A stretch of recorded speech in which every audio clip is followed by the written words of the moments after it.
Alright. Hello everybody. A friend of mine, Jason, asked me how do I get a fast draw. So that's what this video series is going to be. This is the first video called Experimentation. It's the first video in a series because in order to get a fast draw, what you need is a good training process. Slow is smooth and smooth is fast will not get you a fast draw. And also just burning it down, trying to beat timers, will not get you a fast draw either, because what you want to be is fast and accurate. This is applicable to me in my training because what I'm trying to do is I'm trying to earn the Modern Samurai Project Black Belt standards. Hopefully I'll get it this November. A training process that I found to be extremely useful and something that I've implemented in my own training is something from Matt Little, or Graybeard Actual. His training process is a 4-step process. It's experimentation, isolation, putting it all together with combinational skills, and finally testing. This first video is about experimentation. It's called experimentation because what you need to do is you need to experiment with a couple different things in order to find out what works best for you. I put that in quotations because what works best for you needs to be backed up by hard data, which is where shot timers come in. Experimentation, you need to focus on one thing at a time.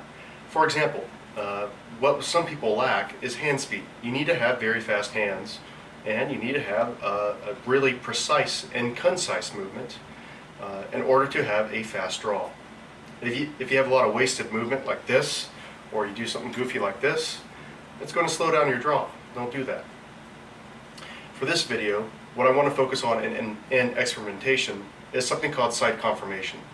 Sight confirmation is using data from your sights and using either more precise or more raw data in order to essentially speed up your times.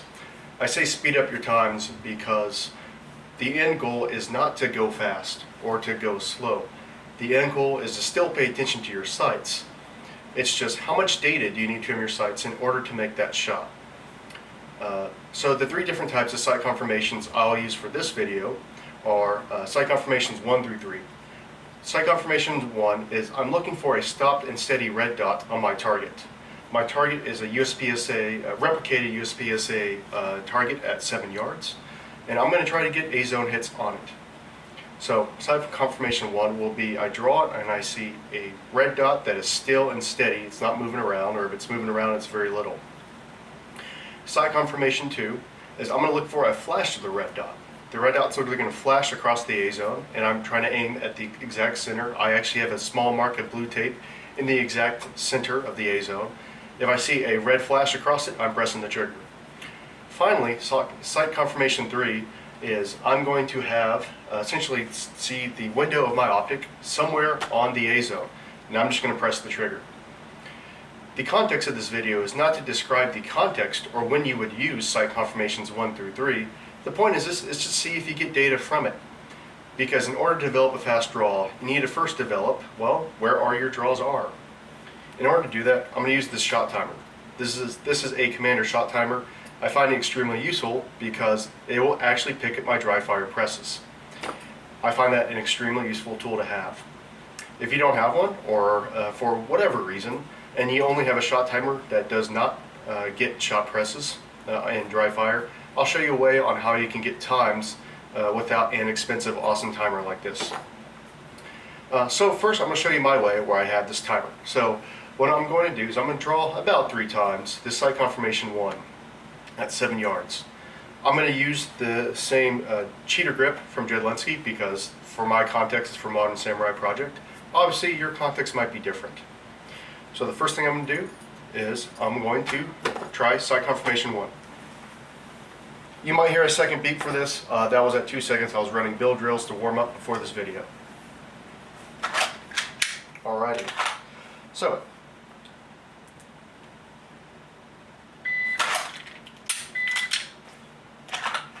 that was 1, 2, 4. So I messed up my draw, so I'm going to stop. I don't want to get bad data in my data.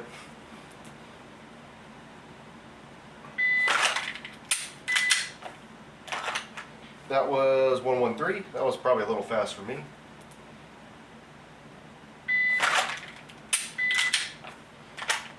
125. If we average those out, we'll just say it's about 120 for side confirmation 1, where I draw and I look for a stop and steady red dot in the exact center of the A zone. Now I'm going to draw using side confirmation 2. That means I'm going to look for a flash of the red dot right around the center of the A zone.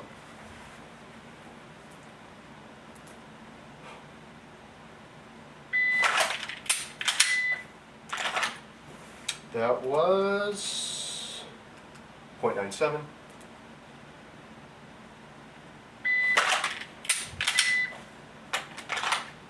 That was 105. That one was very slow for me. So I'm not going to count that one because from my previous data that I've collected, that would be an outlier.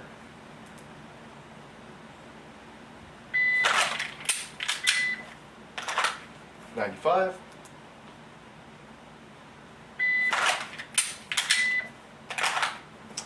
That one was also an outlier because that was a low C zone hit. Let me get one more good one. 98. One thing that I'm also trying to do is try not to modulate my draw. Whenever I go to a site confirmation that uses less data or a less precise site movie, or if you want to use site picture, I prefer the term site movie, actually my hands will move faster. These draws are technically a little slow for me, but for site confirmation 2, where I'm looking for a flash of the red dot, I'm getting a little bit under a sub-second. We'll just say 95 to about 97 range. Okay, why is that? Why is there this huge gap between site confirmation 1 and site confirmation 2? It's because of human reaction time. What I'm doing is I'm waiting for the red dot to tell me, hey, I'm stopped, I'm steady, press the trigger. Whereas for this, I'm looking for a flash and I'm sending it. I'm trying not to move my hands faster. I might move my hands a little bit faster because I'm used to modulating my draw for different types of site confirmations. However, I'm essentially going faster, my times are going faster because I'm using less refinement in the data from the sites. Now for site confirmation 3, I'm going to use the least refined data. I'm going to literally just, if my optic is somewhere in the A zone, I'm just going to press the trigger. Once again, the context of this video is not to discuss when you would use these site confirmations. It's just to get data for it. Okay. Now, site confirmation 3, window of the optic somewhere in the A zone.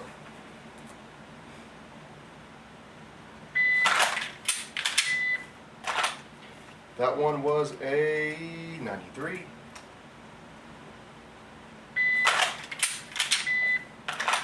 That one was an 87.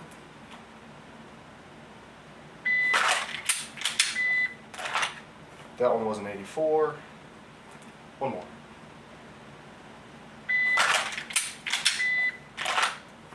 That one was an 87. So we'll just say rounding it sub 90 for just window somewhere in the A zone. For me, that's also slow again because I'm trying not to modulate my draw.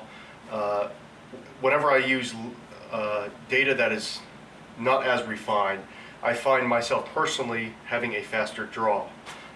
But all of that aside, you can see that number one, I'm choosing to experiment on only one thing, site confirmation. I'm trying not to move my hands faster. I'm trying not to do any sort of any different movement or anything different. Everything's the same. I'm just only experimenting with site confirmation. I'm going to write those numbers later in a book or a data book. But let me show you how you can use your shot timer if your shot timer does not automatically pick up your dry presses. So what I'm going to do is I'm just going to guess, well I know, I'm going to guess that let's just say my site confirmation 1 is roughly 1.5 seconds. I'm going to set my par time for that. That means when I press the go button, it's going to beep, and then 1.5 seconds later, that's when I have a beep. I'm going to video myself as well. When I video, I'm just going to go for the draw. I'm not going to try to beat the timer. What I'm trying to do is trying to see where I am. So this is site confirmation 1 if you don't have a shot timer that picks up dry presses.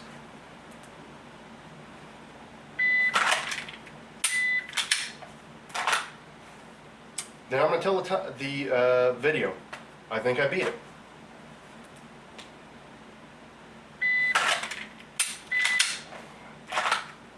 I think I beat it.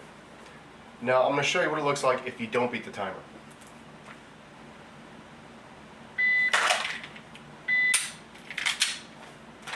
You might say you think you beat it, maybe you think you did it, but so I would say, oh yeah, I beat it.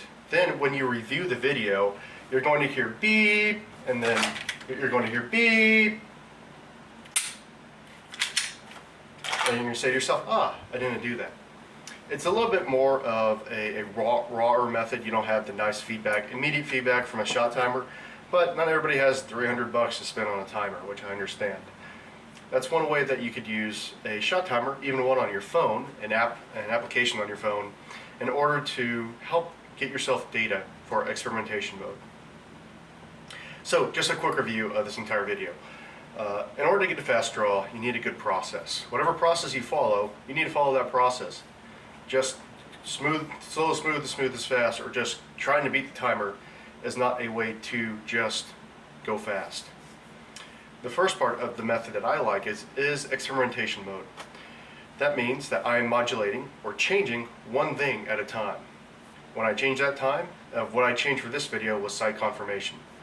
Then I got some data from it. I'm going to go write that data down and think about it. Maybe I want to experiment with my hand speed, so really quickly, without talking about other things, maybe I can say, oh, my hands are slow or careful versus my hands are fast or urgent. They'll probably speed up your times or slow down your times depending on what they are for various methods. After experimentation mode, what we need to do is take these skills that we've learned and then refine them. We need to sharpen them, which we'll do in isolation mode, which will be the next video. Hope you stay tuned. Thank you.